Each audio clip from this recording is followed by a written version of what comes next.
So what do all those ports get you? Well, they get you a whopping 27 million copies sold, making it the 7th best-selling game of the entire decade.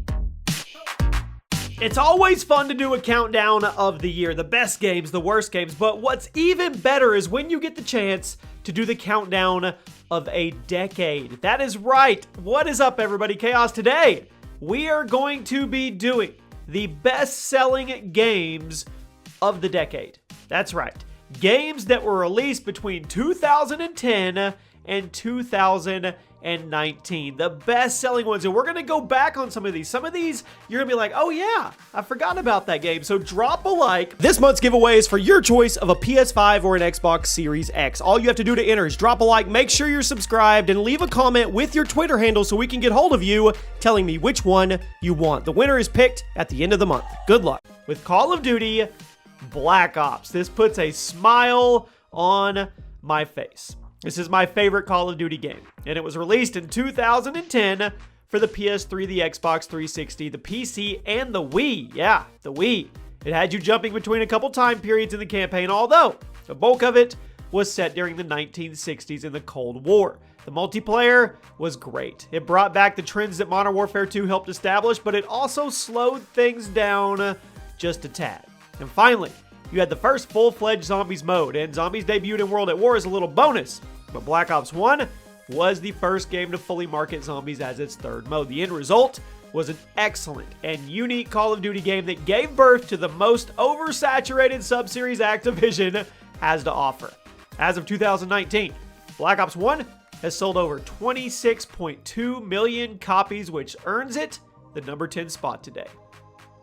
At number 9, we have Red Dead Redemption 2. Now, you probably weren't expecting to see a game this new on the list, but here it is. It launched in late 2018 after multiple delays and a huge hype train. The game actually took place before the events of the first Red Dead Redemption, but after Red Dead Revolver. Rockstar was never that good at numbering their games. It's okay. You played as Arthur Morgan, an outlaw trying to help his gang go from camp to camp safely while also uncovering various secrets about the members in the world around them and the ones that want him dead. Red Dead Redemption launched in October of 2018 on the PS4 and the Xbox One, and it managed to sell 26.5 million copies on those two platforms alone. And since then, the game has been ported to PC, but we unfortunately don't have any exact numbers on those sales yet, but I would guess probably another 2 to 4 million. I think Red Dead 2 is going to be creeping its way up the list as time goes on and people keep buying the various ports the way they did with GTA 5. At number 8, Call of Duty Modern Warfare 3, the single best-selling Call of Duty game of all time. Modern Warfare 3 launched in 2011, and it had an extremely hectic development cycle in which most of Infinity Ward resigned due to the lawsuit between them and Activision at the time. It also forced Activision to bring in Sledgehammer Games and Raven Software to desperately help them stitch the rest of this thing together in time for release. All things considered, they did a good job. And Modern Warfare 3 ended up being a fan-favorite COD title, even if early reception wasn't that warm. It had a good campaign. It wrapped up the story. It had an expansive multiplayer with the most launch content the series has ever seen to this day.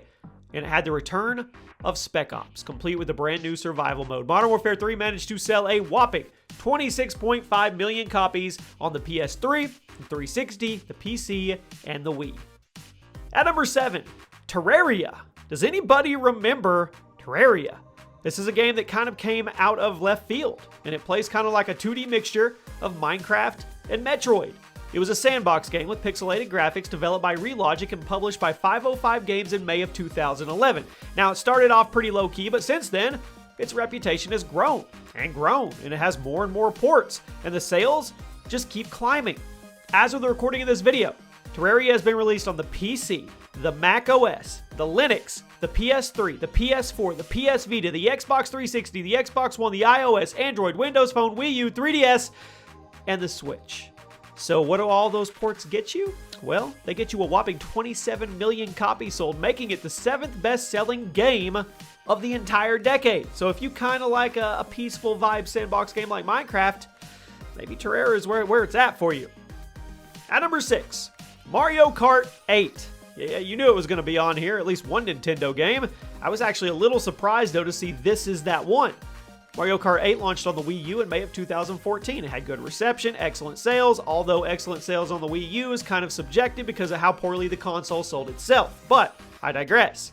3 years later, Nintendo released the Switch and quickly brought out a port for that version titled Mario Kart 8 Deluxe, which was once again met with great reception and excellent sales. So across the two versions, Mario Kart 8 has sold a whopping 27.4 million copies, and according to reports, it is the best-selling Wii game and best-selling Switch game. So I was kind of surprised to see Mario Kart 8 on the list because I figured we would get like Smash Bros. Ultimate or Breath of the Wild on here, but I guess Mario Kart has a bigger, broader appeal. At number 5, Diablo 3. Now, I don't think many people understand how big of a deal Diablo 3 was when it launched.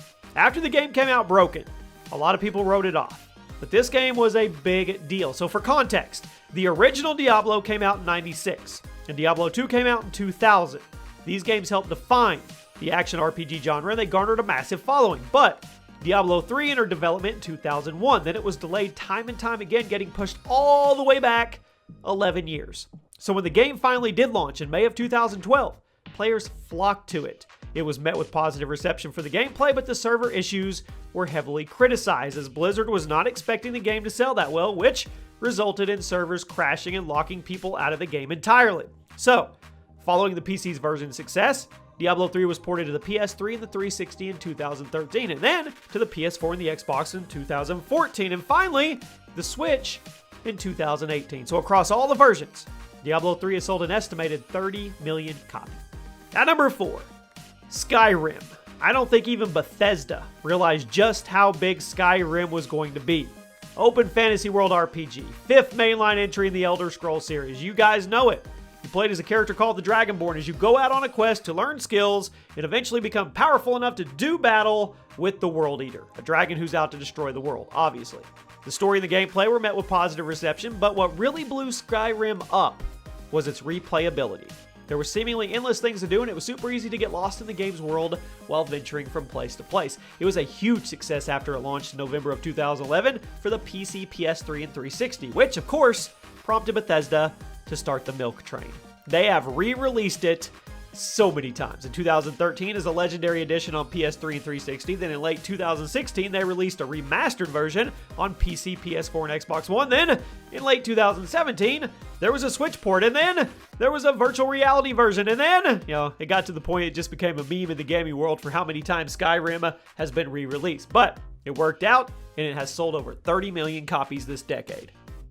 At number 3, PUBG, one of the biggest indie success stories of all time. PlayerUnknown's Battlegrounds was first released on Steam's Early Access program in March of 2017. Then it got its official 1.0 release in December of the same year. The game, it exploded. It was super impressive considering there was little to no marketing and it was just spread by word of mouth. Now, PUBG was not the first Battle Royale game. It was definitely, at that time, the biggest and most detailed, which is what drew people to it from the alternatives like H1Z1 and Minecraft Hunger Games. Following its success, PUBG got a mobile port in March of 2018, an Xbox One port in September, and a PS4 port in December. So where does that put it now? Well, across all the platforms, PUBG has sold over 50 million copies, and it's still one of the most played games on Steam, boasting daily peak player counts of over 600,000 people. At number 2, Grand Theft Auto 5. GTA 5 is not only one of the best-selling games of all time, but it's also one of the most expensive, which you probably knew because of its insane marketing push before launch. There were GTA 5 billboards, commercials, every 5 feet. There was something about this game, and it paid off because after sinking a staggering $265 million in the game's development, Rockstar shattered sales records on launch day, grossing $800 million in that day alone. And it's still continuing to sell copies and get new players to this day thanks to the ports and the updates. Heck, GTA 5 is still one of the top 10 most played games on Steam almost 5 years after its PC release.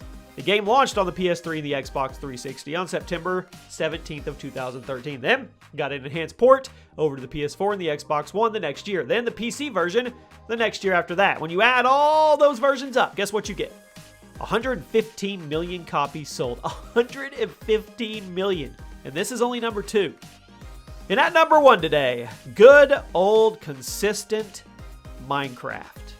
After a few years in beta, Minecraft launched in November of 2011 on Mac, PC, Linux, Android, and iOS. This was before sandbox games were really commonplace, so it was very addicting. There was a certain pull to Minecraft that it was hard to put your finger on. Very few games at the time gave you that much control over how you wanted to play it. Word of mouth quickly spread Minecraft around. So in May of 2012, the game was ported to the Xbox 360. In December of 2013, it was on the PS3, and things only got bigger.